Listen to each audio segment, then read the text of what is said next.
Hey guys, it's day 33 on the trail. I just left Laughing Heart Hostel. I am on my way to the Smoky Mountain Diner. I am going to treat myself to a nice breakfast before I head out today. I am probably going to only head out to the 11-mile shelter, just where I took a 0 yesterday. I think I should give myself a day to get my body back into it before I start pushing 15, 16, 17-mile days. So yeah, I'm excited for breakfast. Trail goes right along the river. And then there's this really cool rock face. Looks like it'd be fun to rock climb. The hike at a hot springs is pretty neat. You just have like these rapids and like people tenting along this river. It's really cool. So I officially see my first bear on the trail. Mama bear, 2 cubs. They're really cute. Don't want to be anywhere near them. And I've been clapping my poles like just going up the trail because they were kind of following the same direction of the trail. But now I'm doing switchbacks going up where they went. So I'm gonna have to be very cautious and keep my eyes out to make sure they're not on the trail or too close.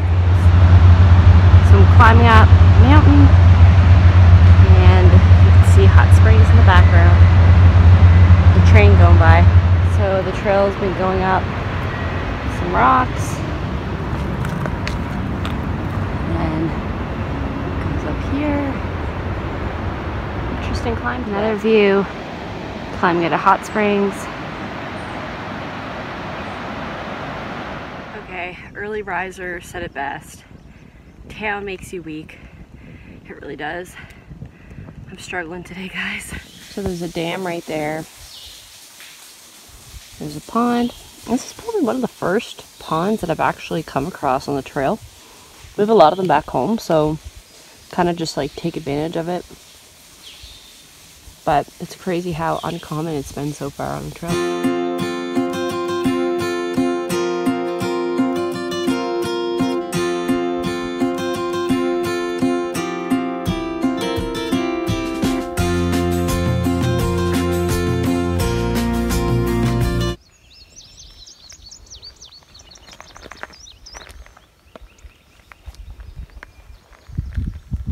The more I walk, the more I can tell the terrain's changing. I didn't really see much like overpasses while I was in Georgia, so really the northern North Carolina is starting to feel quite a bit different than Georgia. Hey guys, so just been thinking today, like, you know, I've been hiking all day by myself, so your brain kind of gets thinking, and there's no way that something like this doesn't change you. You know, I'm on day 33. I've met some amazing people that I would never have probably come across in my real life. Just because, you know, the types of people or crowd or whatever, like they might just not meet up. Don't have similar types of friends or things in common. And that's one thing that the trail does, is that it brings people together that, you know, unlikely people that you would think would ever meet and be friends. And yesterday I was out at dinner and I was talking to actually a lawyer who deals with patents, and anyways, it was interesting because he was the first one really that I've talked to so far that, you know, besides Canary, of course, that we could talk about certain like accounting or legal things that we thought were interesting and have a conversation about it, because a lot of people don't find that interesting. But it's just interesting how life is out on the trail, because I've met some great people that I really want to keep in touch with, and I'm definitely going to get the hiker yearbook so I can get everyone's contact information. And I'm really curious to see how this is going to change me. I think that going forward, you know, I'm not going to sweat the small things, and I think that I'm going to appreciate the little things more, and things aren't going to be a big deal. I'm just worried that when I go back that I'm going to have a hard time relating with people, because I kind of felt like that before I left. I felt like, you know, no one really understands what I'm going through prepping for this hike, and except people who've done it. So like I'd talk to people and I'm like, nobody really understands the emotions and the stress that you go through prepping for just hiking north, and you don't really know, you know, you've researched but you really don't know what's going to happen and really too much of what's going on, and it's just a scary experience. And I feel like going back home, like trying to explain this to people, it's going to be hard, because it's like you went through something that unless you've gone through it, it's hard for other people to understand what you've been through.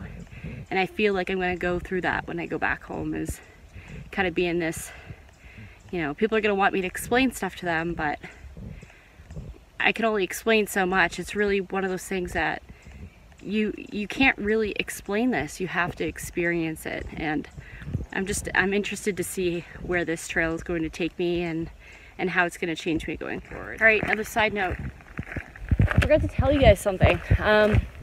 When I was working my way to Hot Springs, I went across a gap called Lemon Gap, and there was a guy there who was trying to do trail magic, and he came up to me and he's like, I need the coordinates for this certain shelter. And I couldn't figure it out, so I was like, I'm sorry, like, all I know is it's 3.3 miles that way. And he's like, no, that's okay, but I have pop, or soda, I guess is what you guys call it in the States. Yeah, I have soda. Do you want one? And a friend of mine, Navigator, was with me as well. And normally in everyday life, you'd be like, who's this weirdo offering me pop? But out on the trail, it's like, oh, a free ride, or oh, a free pop? Like, hell yeah, I'll take it. So it's kind of like the opposite of what you've learned from like being a child. But anyways, so he walked with Navigator and I back to Lemon Gap, because we had to, anyways, I kind of mixed up the story a little bit, but anyways, we got to Lemon Gap, and he gave us some pop and stuff. And then he showed us his drone, and he was going to drop off the pop originally with his drone to a shelter. It was so cool. And that's so I'm starting to think that there's a point in every person's hike where you start to actually lose your mind. And I just caught myself talking to a turkey. I literally was asking it how it's doing, and like, oh, hey little buddy, blah, blah, blah. Anyways, I just talked to a turkey by myself. I think I've been out here too long. Okay, so I got to the campsite around 3:30, 3:45, somewhere around that. And I already ate dinner, my bear bag's hung up, have my tent set up, I've been reading, I edited some of my video for today. So today's a good day. I'm gonna keep going with the waking up early and get my miles in and getting into camp at a decent time. So I'll give you guys a tour of what my tent looks like. It's not too exciting. So this is the inside of my tent. There's my door, little pocket. It's a little bit messy in here just because of all the dirt I had last time I was in the rain. So there's my book. I had to patch it up. I'm reading that. Water bottles, socks, electronics bag, clothes bag, my shoes. I keep finding spiders in my shoes, so I decided to keep them in here. My rain jacket, and this is my sleeping bag, my thermarest. And I actually sleep with a stuff sack. So that's pretty much what I sleep with. That's my pillow. And actually, Canary was talking about this, putting your backpack underneath your thermarest so you can elevate your feet at night. That seems to be helping well. And I have 2 vestibules. I'm going to close that one tonight, and I might keep the other one open.